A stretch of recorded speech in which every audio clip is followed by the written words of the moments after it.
Good evening, YouTube. This is the Main Prepper. Tonight's gear review is going to be on the Free Knight, that's K-N-I-G-H-T, military style 1.5 day assault bag. It's a 30-liter bag made out of a 900D polyester, and bottom line up front, for $39.95, it's not so good. It does have a lot of the design criteria that I was absolutely looking for. In fact, almost all of them. However, it's not very well executed. So it's not a total loss with a little needle and thread and some other assorted improvements. I think it'll be suitable for my cause. I need it to be going on the back of my USMC ILBE ruck, for which there's a link right here at the top. And you can have a look at that if you'd like to. However, in the interim, this bag will need a little bit of modification to be able to go on the back. That will be shown at the back. Right now the bag is shown completely full. I'm going to quickly unpack and show you what's inside as soon as I come back. Let me just show you the bag from a few different angles here. I'm going to turn it slowly. It's not a very big bag. 30 liters is not small either. It's a fair size. I like the size, the 30-liter size. Has a carrying handle at the top, of course. We'll get around to all the really nitty-gritty on the features. I just wanted to show you the bag from a few different angles. And as you can see, it's not a very large bag, and I'll put the dimensions up a little bit later. I'm going to show the bag mounted to the back of my USMC ILBE Assault later on, and I'll show you the mods that I had to do to make it necessary and possible. Alright, let me show you now the bag up close, and we'll start getting into the inside details of it. Let's look at the user interface first. The straps are very poor, I would say, especially for any kind of heavy weight. Even though they're fairly wide, they're also quite thin. And they do have a sort of a webbed nylon on the backside for a little bit of breathability, but they're quite thin. They're not very well padded. So they would definitely have to be reinforced. Also, the points where they attach onto the rucksack or the bag, although the stitching is fairly good quality, it really could stand a bit of reinforcement, I think. Now, I'm not going to put more than about 30 pounds in this bag. However, even then, I feel a little bit uncomfortable with these straps. They are adjustable, and that's nice, but they're just kind of thin. And they do have the requisite chest strap, which is important when you are rucking or when you're backpacking. You want to be able to strap this on and snap this buckle across the front. That's going to make the load a lot easier to carry. This is quite actually not very good. Alright, let's get down to the waist belt. The waist belt on this bag is really notional. These waist belts, there's two types. There's one that's a load distributing kind, which this is not, and the other kind is what they used to put on the Mountaineer rucksacks. This is, you can see, this is a very thin nylon. Even though it's wide, it's very thin. You're not going to be able to distribute a load. The best that this will do is to keep the bag from bouncing around on your back. That's about it. Very notional, I guess I would say. So they can say that it has a waist strap on it. The nice thing I do like about this, it is removable. And guess what? These are not going to stay on here. So I'm pulling them off right now to show you how easy it is. All right. Looking down at the back of the bag, where it goes against your back, there is a slight amount of padding in it. Not a whole lot. And up and behind the padding, there is a panel with a Velcro, very generous actually, strips of Velcro on here to hold this shut. I'm going to put something inside of here like an extra chamois at least, but whatever you put in there, remember you're going to sweat through this panel. There is no hard panel inside like you have on the USMC Assault. It's empty. You could, if you wanted, I presume, put something in there like a hard piece of plastic to sort of stiffen it up. I'm going to put something in there sort of soft and see how that works out later on. Alright, let's get into the top side of the bag. There is a Y yoke on the top, and it is adjustable. That way, I guess if your zippers pull loose, you'd have this secondary backup, or you could put some extra gear in here and strap it down. These are very thin and lightweight straps. These are side release closures, snaps. However, they are not compatible with the kind that are on my USMC bag. So in order to use these, clicking them into the USMC bag, I'd have to replace them, which is entirely possible because it's a 1-inch wide strap. All right.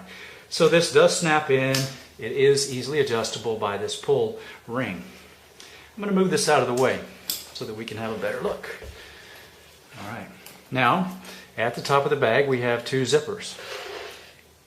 This is for the main compartment as well as the outside compartments. Each compartment has two zippers all the way down the bag. And there are two pockets on the back, plus a medium-sized pocket, plus the main compartment. Let's first look inside the main compartment. This zipper will zip all the way down the side of the bag. Now you do have to deal with these two side straps, which are there essentially to help you hold the bag in place should the zippers fail, or also a place to attach some additional gear. For that respect, they're very notional. And I'm going to undo this because later this is going to serve, I'm going to modify this and I'll show you this later. This way I can unzip the bag all the way down. At the bottom of the bag, there is the capacity to strap some sort of gear here with these two very thin straps. I would not put a whole lot of gear here though. And they can be adjusted so you can put something in. Something small, maybe like a poncho perhaps would fit there.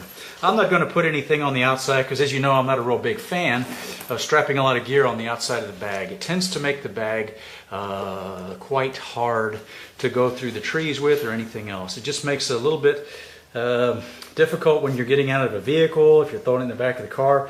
And remember, this is a bag that you're going to carry with you every single day. Throw it in the back of your car, it's going to be with you nearby.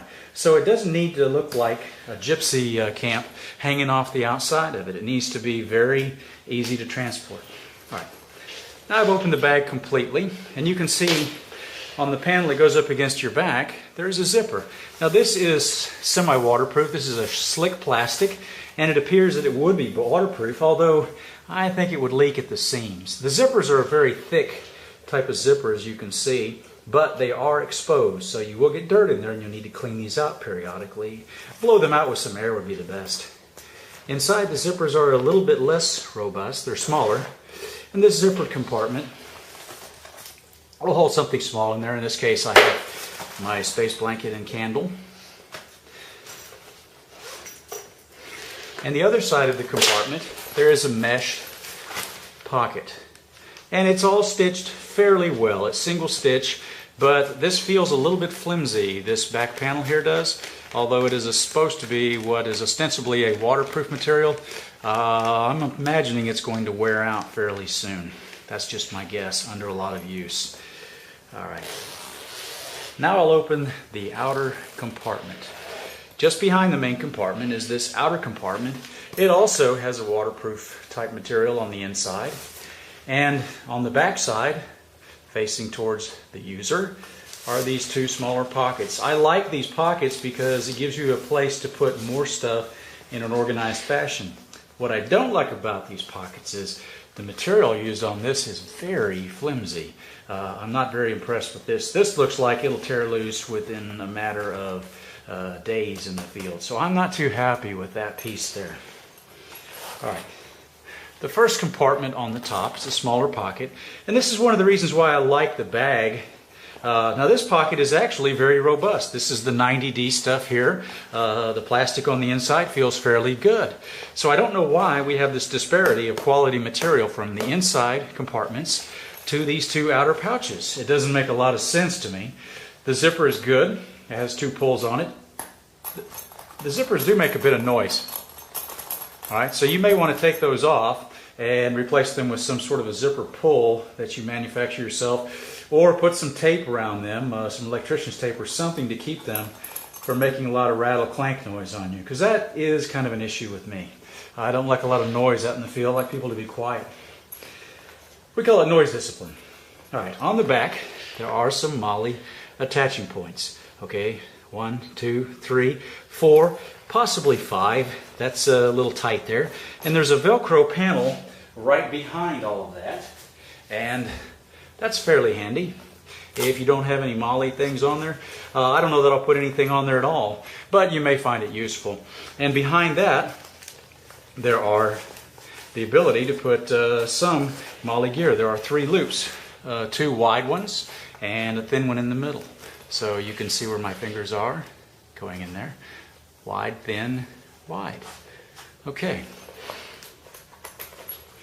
The compartment below is very interesting because it's the bigger of the outer compartments. It also has zipper. Zipper doesn't go all the way to the bottom, so it essentially will pull partially open. It has another sort of pocket on the back side. Again, kind of flimsy material. A place to put paper and pens to keep things organized. I'm very big about staying organized out in the field because if your stuff is a mess, it's clutter, and clutter is hard to keep up with, especially when you're already tired. To the outside here, we have some molly points, and we also have some larger strap here, as you can see. So we have the strap behind, and then we have the molly points. Even though they're well stitched, this is a rather thin 900D. Here, if this is 900D, it's pretty lightweight. This is a very thin material on the outside for the nylons and everything. So overall, this is not a very durable bag. And for 40 bucks, I've seen stuff made by Condor and others for close to similar price. And frankly, for 40 bucks, it could have been a lot better. So not too terribly impressed with this bag. Don't really like it. I don't think it's a very good bargain or buy for the money. However, I have it and I'm going to see if I can make it work. So when you come back, you're going to see the bag all packed up and attached to the back of my USMC ILBE rucksack.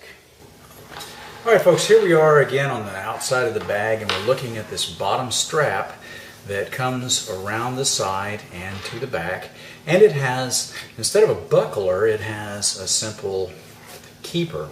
What we'll do is we'll unthread the keeper like so, and we're going to thread this back through my buckle and this is a buckle set that I bought that was extra for my USMC ILBE. It's good to have a set of these. You can get them on eBay for fairly cheap.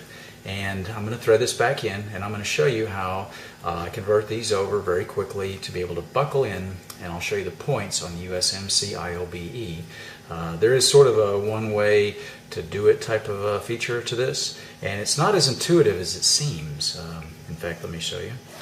Doing it this way, it tends to slide a bit, and if you flip it over the opposite way, it tends to not slide, even though it looks like just the opposite. That doesn't make sense to me, however. It seems to work a little better this way. Alright folks, let's show it on the back of the rucksack now. I thought before I strapped it onto the back of the USMC ILBE on the left, I'd show the Knightsbrig 1.5 Day Assault on the right. It's a 30-liter bag, and this is a 65-liter here, the USMC ILBE. But frankly, I think the USMC is a whole lot bigger. This bag, and you're going to see it strapped to the back in just a second, is way smaller. That's okay. It was supposed to be smaller. All right, I've undone one of the straps on here. I've put the mods in place, and now here the bag is on top, and here are those two buckles that I have modified to match up with the females on the USMC ILBE. One on either side, and I can snug these down.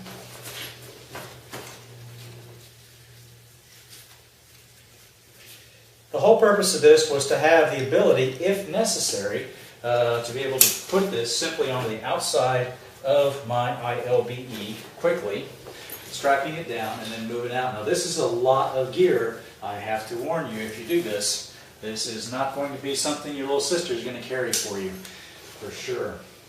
And then at the top of the bag, there is this strap which runs over the top and is also used to hold in the hydration system. So let me take this loose, and we will thread this through the top carrying strap of the Knightsbrig. Locking it down, and there you have it. Now it's going to be a little bit loose and flopping around, so this is the point where it may be necessary and advisable to have a couple of bungee cords. I'll mess with this later once my foot gets back where I can start carrying gear. This is a lot of weight, folks, okay? That's why it's important your suspension system be rated for 120 pounds or so. at least 90 on the front. So if you get a bag that says it's a 55 or 60 pound rucksack, it doesn't mean the bag will only hold 55 or 60. This bag will probably hold a ton. It's the fact that the straps start to get very uncomfortable and unmanageable over the weight limit of the bag. This is a 120 pound bag, okay, and these straps are good for that. And that's what they say, so we're going to test it out later in the field. But for now, at least we have something going here. And I'll strap this down so she's not wobbling around quite so much. But at least I have the option to be able to carry all of my gear at the same time on my back. Whether I'm going to be man enough to do it, that remains to be seen. Folks, this has been the Maine Prepper. Thank you for swinging by, and come back later. We have more gear reviews. Bye.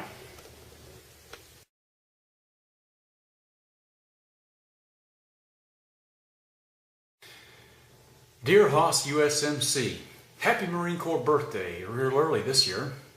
I was thinking of you and what to get you when suddenly this idea just jumped up from behind me, so to speak, and really grabbed me. My cherished USMC assault pack. It's awesome.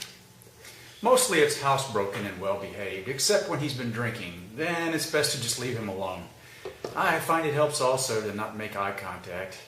And whatever you do, don't make any sudden moves. He's easiest to handle when he's sleeping and laying around, which is most of the time, but he certainly has his moments. Just one more thing, buddy. Make sure whatever you do, don't respect him. He is really big about that whole respect thing, and he's kind of sensitive about it too. Oh, and I threw in a little snack for you as well. Have a great day, and remember, don't be scared, be prepared.